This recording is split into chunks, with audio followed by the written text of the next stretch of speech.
Welcome back my YouTube channel Rana school.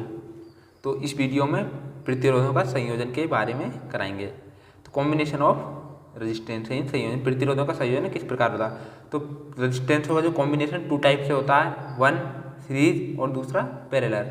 तो series क्रम में कॉम्बिनेशन जो होता है यानी श्रेणी क्रम में कॉम्बिनेशन किस तरीके से होता है, ये प्रतिरोध सभी एक दूसरे से जुड़े हुए होते हैं, यानी इसका पहला सिरा बैटरी से और इसका दूसरा सिरा पहले प्रतिरोध से अगले, मतलब इस जो प्रतिरोध है उससे अगले का पहला सिरा पहले के दूसरे सिरे से जुड़ा होता है।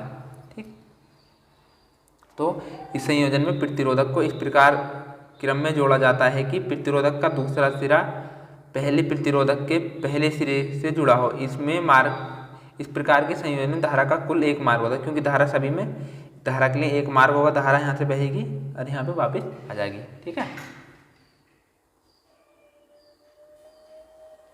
ठीक है। अब माना R1, R2, R3 तीन प्रतिरोधों को श्रेणी क्रम में जोड़ा जाता है तथा इसमें I धारा प्रवाहित हो रही है। इन प्रतिरोधों के सिरों के बीच विभवांतर V1, V2 व V3 है। तब ओम के नियम से तो V1 बराबर ये हो जाएगा IR1, V2 बराबर IR2 और V3 बराबर IR3। जब बैटरी के सिरों पर V वोल्ट विभवांतर है तो ये क्या हो जाएंगे, कुल विभवांतर इनके बराबर हो जाएगा ना, V बराबर V1 plus V2 plus V3। तो V बराबर IR1 plus IR2 plus IR3 equation बनोगी। यदि R1, R2, R3 का तुल्य प्रतिरोध R है तब प्रतिरोधक यानी जो तुल्य प्रतिरोध उसके सिरों में विभवांतर कितना हो जाएगा, V बराबर IR। ये हो गया। ठीक है, अब समीकरण 1 व समीकरण 2 से, तो समीकरण 1 और 2 से हम क्या करेंगे, इसमें B का मान धर देंगे। B बराबर क्या हो गया IR। तो IR बराबर I यहाँ से हमने कॉमन ले ली, I बाहर आ गई और R1 plus R2 plus R3, I से I कट गई तो R बराबर क्या हो गया, R बराबर R1 plus R2 plus R3। ये क्या हो गया, तुल्य प्रतिरोध। तो श्रेणी क्रम में जुड़े प्रतिरोधों का तुल्य प्रतिरोध उन सभी प्रतिरोधों के योग के बराबर होता है। ठीक है, आपका ये क्लियर। अब ये एक मोस्ट क्वेश्चन है जो आपको बोर्ड में मिल सकता है। अब आता है पैरेलल संयोजन। ठीक है, तो पैरेलल कॉम्बिनेशन और रेजिस्टेंस, तो इसमें क्या होगा, इसके प्रतिरोधों के एक सिरे एक बिंदु पर अन्य दूसरे सिरे दूसरे बिंदु पर जुड़े होंगे। ठीक है, तो इस संयोजन में सभी प्रतिरोधों को एक इस प्रकार जोड़ा जाता है कि सभी प्रतिरोधों का पहला सिरा एक बिंदु पर तथा दूसरा सिरा एक अन्य दूसरे बिंदु पर जुड़ा हो। ठीक है, अब इनकी उत्पत्ति जैसे इसमें दे रखा है, जैसे हमें R1 ये प्रतिरोध है, इसका A पर, इसका भी A पर, इसका भी A पर, सारे प्रतिरोधों का बिंदु एक सिरा A पर एक सिरा B पर जुड़ा है और जो एक V वोल्ट की बैटरी से जुड़े हुए हैं और जिसमें I धारा प्रवाहित हो रही है।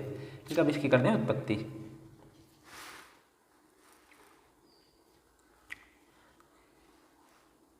तब माना R1, R2 व R3 तीन प्रतिरोधों को समांतर क्रम में जोड़ा गया, जो मैंने अभी आपको इमेज दिखाया था। इस अनुसार तीनों प्रतिरोधक R1, R2 व R3 के क्रम से I1, I2 व I3 धारा प्रवाहित हो रही है। तब तुल्य धारा कितनी हो जाएगी, तुल्य धारा I बराबर I1 plus I2 plus I3। तो तीनों प्रतिरोधों में धारा होगी, सभी में अलग अलग होगी, क्योंकि इसके लिए धारा के मार्ग कितने हैं, देखो इसमें I1 होगी, इसमें I2 होगी, इसमें I3। तो इनमें कुल धारा होगी, इनमें बहने पर इस I की धारा के बराबर होगी ना, होगी। ठीक है, तब यदि प्रतिरोधों के सिरों पर विभवांतर है तब ओम के नियम से, यदि प्रत्येक विभवांतर है उस पर वोल्टेज क्या रहेगा, अगर समान, क्योंकि ये सेम बिंदुओं से मिले हुए हैं। ये जो प्रतिरोध है सभी इन दो सिरों पे लगे हुए हैं, तो इन सिरों पे विभवांतर कैसा होगा, समान होगा सभी के लिए। तो B क्या होगा, निश्चित होगा। तो I1 बराबर हो जाएगा, यानी पहले उसमें प्रतिरोध में धारा I1 बराबर B/R1 और I2 बराबर B/R2 और I3 बराबर B/R3। ठीक है, अब ये सारे मान हम I1, I2 और R3 के समीकरण 1 में रखने पर, समीकरण 1 में रख देंगे।